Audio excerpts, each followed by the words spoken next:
Oh, all right. Well, are we ready for more? Let's do this. So now we're going to have none other than Catherine Weiss. So Catherine Weiss is a poet and artist from Maine. Their poetry has been published in Tinderbox, Up the Staircase, Fugue, OK Donkey, Pre-Happened, Birdcoat, Bodega, Counterclock, Hobart After Dark, and Flypaper Lit. Catherine is the artist behind the collaborative poetry chapbook card deck I Wish I Wasn't Royalty, Game Over Books 2020. They are author of a chapbook-length poem, Fevered, by Gingerbug Press 2021, and the full-length poetry collection, Wolf Girls versus Horse Girls, Game Over Books 2021. You can learn more about them at catherineweiss.com, and I'm going to give it over to Catherine. Hi, thank you, MJ. Thank you everyone for being here. I'm excited to read some poems. I'm going to read some poems from my book. I'm going to read a couple new poems and then a couple really old poems. So that's how it's going to go. And also just a warning, I know my dogs are going to bark at some point.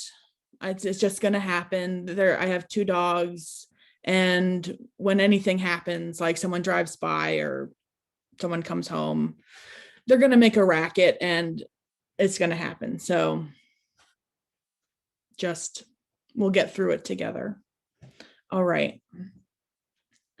The first poem I'm going to read is called I Can Guess What Instrument You Played in Middle School Band. But what I mean is, did anybody ever call you queer during inside recess? When the rain fell too thick to spill us outside like a split bag of sugar. So instead, we played hangman on the whiteboard and made cruel games of MASH and called me queer in our most indoor of voices. And how was it that October wrapped oak roots around our ankles? And we looked ahead to all that might come of a sleepover that didn't, and of the book fair that did. And once someone wore a toga to the dance. And how everyone laughed because courage looks funny before we ever really had to be brave. And I feel like I knew you then, even though I didn't. And I bet you wanted to play the saxophone, but got told the clarinet was easier. And now you don't play anything except Spotify. And saxophone regret sits briefly on your tongue like a dry reed, but then melts like words chalked out before a storm. All right. So the next poem is called Non-Binosaurus Rex. In 1869, Edward Cope discovered the Elasmosaurus, but in his haste to publish before his rival, Cope reassembled the aquatic dinosaur back to front, head attached to the tail instead of the neck. There they go. A blueprint scrambled in the confusion of passing millennia. When I was a girl, I assumed I would grow up to be a paleontologist. So what's happening right now with the dogs is my husband is getting home and they're going to do this for like 2 minutes until he's inside and settled down. So I'm just going to muscle through because they will stop. When I was a girl, I assumed I would grow up to be a paleontologist, mostly because I wasn't aware of all the other options, or how it would eventually feel to dig and dig and dig, only to uncover something obsolete, some stone-formed body, a few pressure-crushed fragments destined to be cobbled together into a guesswork construct, just so mankind can pretend they found the whole monster, earned the right to name it. My 5th grade crush asked me out by leaving a clammy palmed message on our family answering machine. I refused to call him back, even though 110% of what I wanted out of life at the time was to be publicly adored by this specific boy. Instead, I practiced the piano melodramatically, one half a wistful duet until bedtime. I feel a bit like the Elasmosaurus, like maybe I got myself largely correct, but also fundamentally backwards. When I was a girl, I assumed I would grow up to be a woman, mostly because I wasn't aware of all the other options or how it would eventually feel to dig and dig and dig, only to uncover something obsolete, some stone-formed body, a few pressure-crushed fragments destined to be cobbled together into a guesswork construct just so mankind can pretend they found the whole monster, earned the right to name me.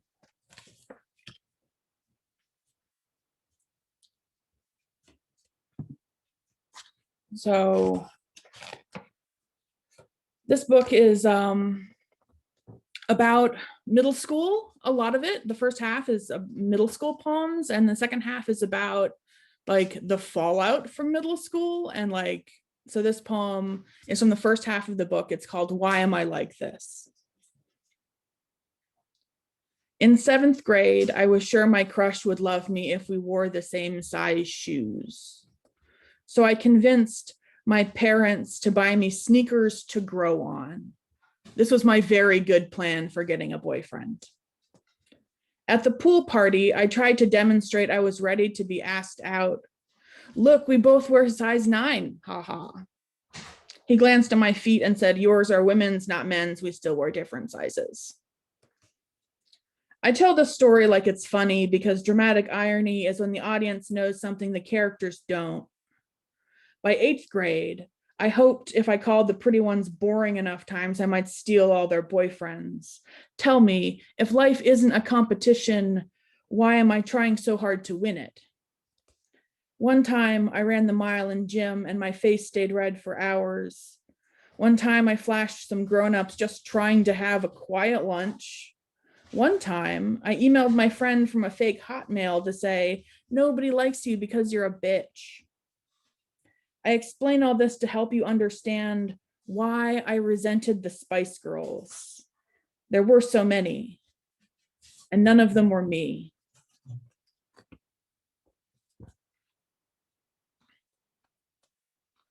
Cool, cool.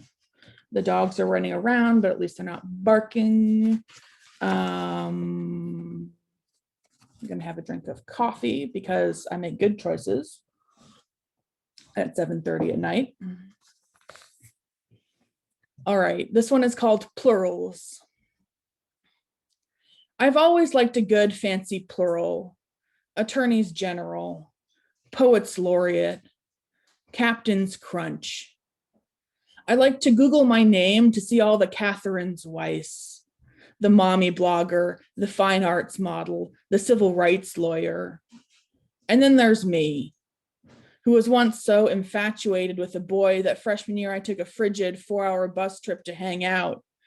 And when I knocked on his door, he was holding a sign that said, "Welcome, Catherine," decorated with exuberant squiggles. His expression crumpled like slush, sluicing off a windshield, believing he'd been texting with a different Catherine, another superior Catherine. I watched both our mistakes untwist his joy, and never have I wanted more to exchange who I was for somebody else, to fling open the hatch and say, welcome, other Catherine. You can take it from here. This is the one we love. He is about to invite you limply inside, and you will stay, of course, unwanted as the clumps of snow clinging to the bottoms of your pant legs. Later, he will shrug the poster board into your hands. Do with that whatever you want. Thank you.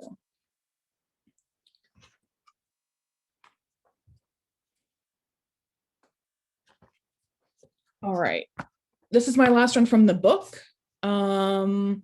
And it is about winter and how much I hate it. And also anxiety and depression. It's called, But Anyway, How Are You? I seem to be doing this thing lately where I preface the answer to, how have you been? By saying, I'm sure this is just the depression talking, but before I launch into some overwrought discourse about bees and ocean acidity and how photosynthesis works, though I do not know how photosynthesis works, to lament our dying planet and how humanity is doomed. And then I explained that it occurred to me the other night after watching too much Netflix that all the art that's ever been made throughout history will stop having significance the moment nobody is left alive to argue over it. Not the 90s one-hit wonders or the not read stacks of New Yorkers. And I'm pretty sure an unread poem still counts. But I worry an unreadable poem is just a bunch of molecules that threw a tantrum one time. And then I go on to explain to my visibly horrified spouse or friend or colleague that I've been spiraling because the emptiness humankind will leave behind is already sorrowing the backyard songbirds, and isn't the impending silence just impossibly tragic, I ask. And then I do the worst thing of all, which is laugh dishonestly at my overwhelming anguish and confusion before finally blaming this whole outburst on the obvious target of February, with a shrug that assures everyone my fear is not so large that I can't tuck it politely into my pocket and get back to work. And it's only much later, after I have driven home and had a good sullen sit in the cheesy half of a burrito, that it even occurs to me any of this might in truth have actually been the depression talking. And it's not that I'm too cool for hope. It's that mental illness is just something about my body I have gotten used to, like fatness or kneecaps. But sometimes there's a sunny patch of snow over by the fence, and I am alone in the kitchen, neither sad nor unsad. And then I remember that eventually there may be thaw.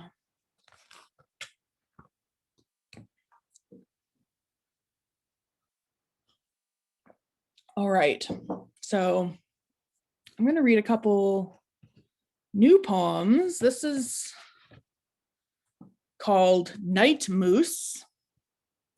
So there's that.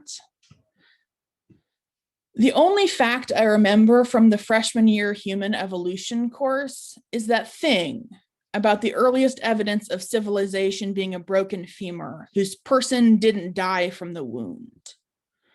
The class was after lunch and I was drunk, so I only caught the gist of the lecture, but it left an impression.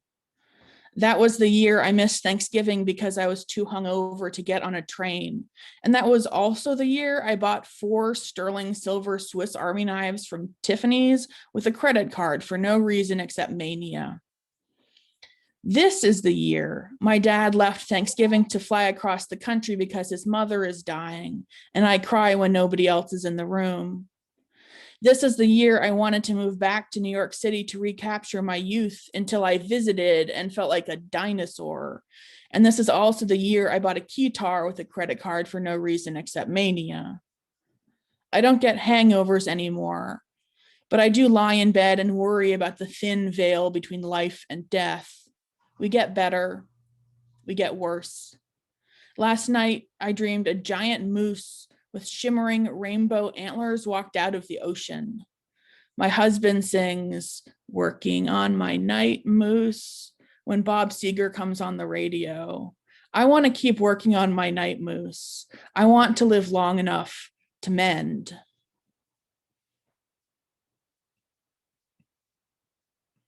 All right. Thank you. I see it's a little minimized, but yes, night moose. Thank you. All right. This one is called Palinode for the Future. The online bank wants to be friends with me. Trust us, it says from the big screen in my living room. We are here for you. Everywhere, a listening device. I am flexible, a rubber band wrapped several times around a bluing index finger. Besides, I am too attached to the photogenic parts of life for this to be the apocalypse. The well-plated meals and the 2-year-olds in little sneakers. It is only the end of the world as I have lived in it, which is a very small place. There are the woods behind my house, a cinemaplex, restaurants in a couple towns, 2 libraries, several dozen people I have met and loved. The future will cut these tethers of mine one by one until living is strange and intolerable. The future will invent errands I won't know how to complete. But we will not be made extinct. We will invent new types of devices, and I will be there with you to exclaim, I love this, simply could not live without it.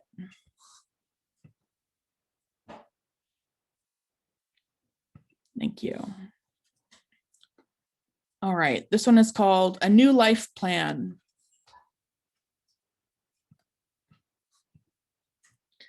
Buy a plot of land on the moon and sponsor a baby polar bear. Name the dimmest star in your favorite constellation. Print their certificates and tape them to the refrigerator. Save one manatee or timeshare a condo in Pensacola. Close on a split level and plant roses by the walkway. Watch the market. Flip your home to a young couple whose dog shakes and has gummy red tear stains. Move to a state with lower taxes. Remember to vote and floss your teeth. Max out your credit card ordering Magritte art prints online. This one, not a pipe. That one, an empire of light. Hang them up in your living room. Take them down. Buy a ficus and watch it lose the will to live. Paint your walls green and never go outside again. It's not safe to go outside anymore. Scream at your TV. Scream at your phone. Scream at your mother. Just scream. Did you know biting off a finger is like crunching through a baby carrot? Did you know the sun will expand and expand until everything on earth is dead? How do you feel today? How do you feel? Are you a happy customer? Will you agree to take a brief survey? Do you feel all your needs are being met? Thank you. All right.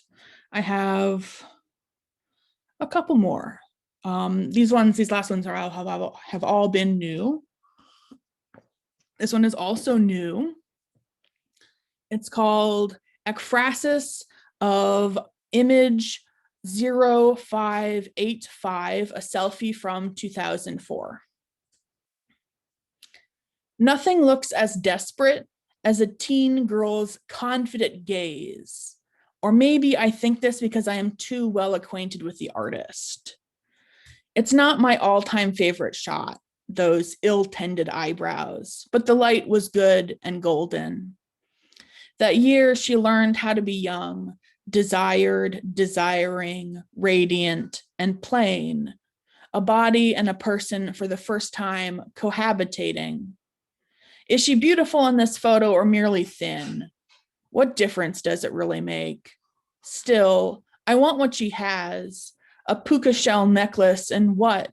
So much good to discover. She doesn't yet know about secrets, how you don't have to keep them.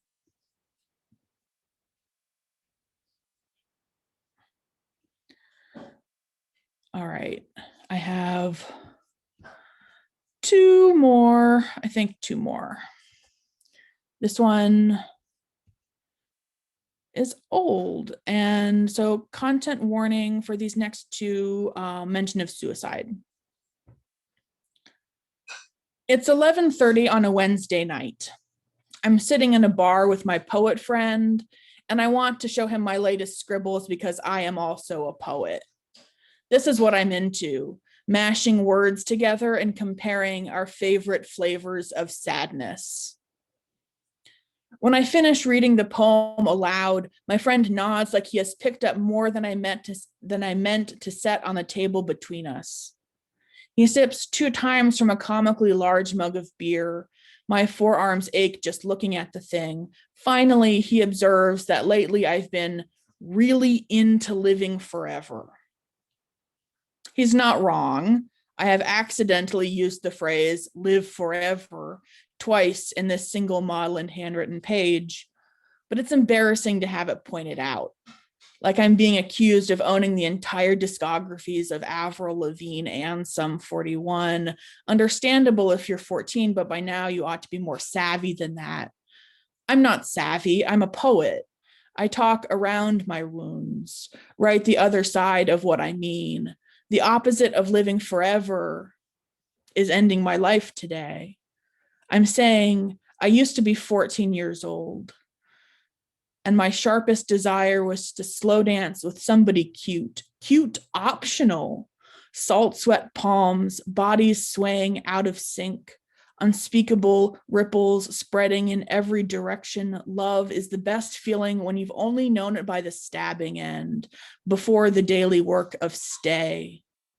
I used to be 12, certain I would become a giant, titan of some fascinating industry, ignorant of the doors I would slam in my own face. Drowning is shameful when the water is 6 inches shallow. I used to be 10. I wasn't bipolar.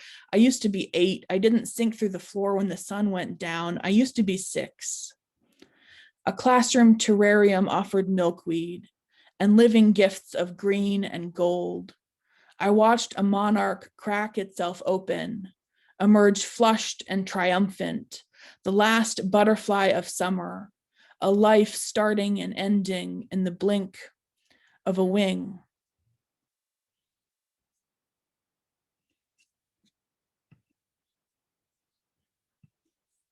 All right, this is my last poem. Thank you, everyone. I'm going to go back and read the comments, but not yet. This is so fun. This is so fun. MJ, this is so fun. All right. This is an old poem. It's called The Poem You Did Not Write for Me, I Wrote for Myself. 9 years ago, my dog ate 11 large buttons off a tufted bedroll. She threw them up 6 months later, no explanation. Around that time, my therapist told me to start a scrapbook. She said it would help remind me life is worth living, but being depressed, I didn't have anything appropriate to put in a scrapbook. Can you see where this is going? So every time I'd open this adorable little album, I'd be confronted with 11 upholstered vomit buttons looking out at me like, behold, these objects marinated in dog stomach for half a year, prettied up with stickers and craft glue and a cute layout. Every time I'd be like, damn it, I'm too hilarious to die. I have this way of forgetting how much myself and I get along.